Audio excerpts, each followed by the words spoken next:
जय श्री कृष्ण। पुनः आपका हार्दिक स्वागत है। श्रीमद्भागवत गीता के श्लोकों का निरंतर श्रवण करते रहें एवं चैनल को सब्सक्राइब अवश्य करें। श्रीमद्भगवत गीता के अध्याय के क्रम में महापुरुषों का आचरण। कर्मणो ह्यपि बोधव्यम च विकर्मणः अकर्मणश्च बोधव्यम गहना कर्मणो गतेः कर्मण्य कर्म यः पश्येत् कर्मणि च कर्म यः स बुद्धिमान मनुष्येषु स युक्तः कृत्स्न कर्मकृत्। कर्म को भी समझना चाहिए तथा अकर्म को भी समझना चाहिए और विकर्म को भी समझना चाहिए, क्योंकि कर्म की सूक्ष्मता को समझना अत्यंत कठिन है। Karma should be understood and non-karma should also be understood and vikrama should also be understood, because it is very difficult to understand the subtleties of karma.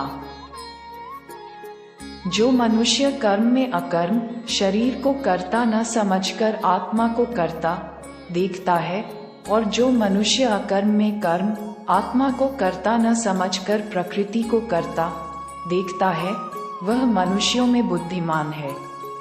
और वह मनुष्य समस्त कर्मों को करते हुए भी सांसारिक कर्मफलों से मुक्त रहता है।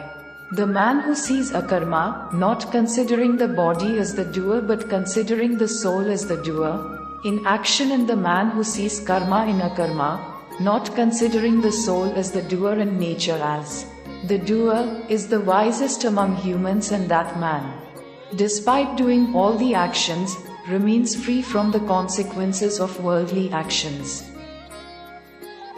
यस्य सवे समारंभाः काम संकल्प वजिताः ज्ञानागनिदग्ध कर्माण तमाहु पंडितम बुधा त्यक्त्वा कर्म फला संग नित्य तृप्तो निराश्रयः कर्मण्यभिप्रवृत्तोऽपि नैव किंचित् करोति सः। जिस मनुष्य के निश्चय किए हुए सभी कार्य बिना फल की इच्छा के पूरी लगन से संपन्न होते हैं, तथा जिसके सभी कर्म ज्ञान रूपी अग्नि में भस्म हो गए हैं, बुद्धिमान लोग उस महापुरुष को पूर्ण ज्ञानी कहते हैं। The man who completes all his decided tasks with full dedication without any desire for results, and whose all actions are burnt in the fire of knowledge. Wise people call that great man fully knowledgeable. जो मनुष्य अपने सभी कर्म फलों की आसक्ति का त्याग करके सदैव संतुष्ट तथा स्वतंत्र रहकर कार्यों में पूर्ण व्यस्त होते हुए भी वह मनुष्य निश्चित रूप से कुछ भी नहीं करता है। The man who has given up attachment to the fruits of all his actions is always content and free, and is fully engaged in work, certainly does nothing.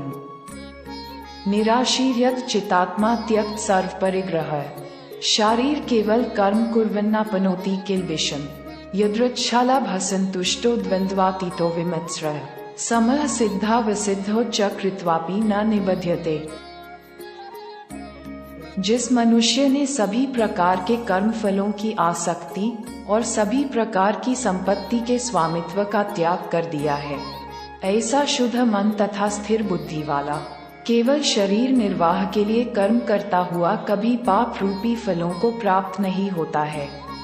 A person who has renounced all attachment to the fruits of action and ownership of all types of property, having a pure mind and a stable intellect, doing work only for the maintenance of the body, will never receive the results of sin. It happens. जो मनुष्य स्वत प्राप्त होने वाले लाभ से संतुष्ट रहता है, जो सभी द्वंद्वों से मुक्त और किसी से ईर्ष्या नहीं करता है, जो सफलता और असफलता में स्थिर रहता है, यद्यपि सभी प्रकार के कर्म करता हुआ कभी बंधता नहीं है। The man who remains satisfied with the benefits he gets automatically, who is free from all conflicts and is not jealous of anyone, who remains stable in success and failure even though he does all kinds of deeds, never gets tied down. गत संगस्य मुक्तस्य ज्ञानावस्थित चेतसः यज्ञा याचरितः कर्म संग्रह प्रविलीयते ब्रह्मार्पण ब्रह्म हविर्ब्रह्माग्रो ब्रह्मणाहुतम् ब्रह्मैव तेन गंतव्यम ब्रह्म कर्म समाधना। प्रकृति के गुणों से मुक्त हुआ तथा ब्रह्म ज्ञान में पूर्ण रूप से स्थित और अच्छी प्रकार से कर्म का आचरण करने वाले मनुष्य के सभी कर्म ज्ञान रूप ब्रह्म में पूर्ण रूप से विलीन हो जाते हैं।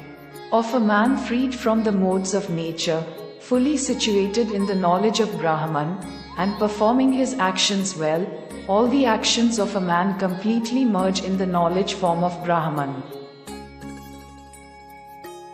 ब्रह्म ज्ञान में स्थित उस मुक्त पुरुष का समर्पण ब्रह्म होता है। हवन की सामग्री भी ब्रह्म होती है, अग्नि भी ब्रह्म होती है, तथा ब्रह्म रूपी अग्नि में ब्रह्म रूपी कर्ता द्वारा जो हवन किया जाता है वह ब्रह्म ही होता है। जिसके कर्म ब्रह्म का स्पर्श करके ब्रह्म में विलीन हो चुके हैं, ऐसे महापुरुष को प्राप्त होने योग्य फल भी ब्रह्म ही होता है। The surrender of that liberated man situated in Brahma knowledge is Brahma. The material of Havan is also Brahma. The fire is also Brahma. And the Havan performed by the doer in the form of Brahma in the fire in the form of Brahma is Brahma itself, the reward attainable by such a great man. Whose deeds have touched Brahma and merged into Brahma is also Brahma. Shrimad Bhagavat Gita के श्लोकों का निरंतर श्रवण करते रहें। जीवन के वास्तविक आनंद के लिए उपनिषद से श्लोकों को सुनने के लिए जिन्होंने अभी तक चैनल को सब्सक्राइब नहीं किया है, कृपया सब्सक्राइब अवश्य करें एवं वैचारिक दार्शनिक परिवर्तन का आनंद लें। धन्यवाद। जय श्री कृष्ण।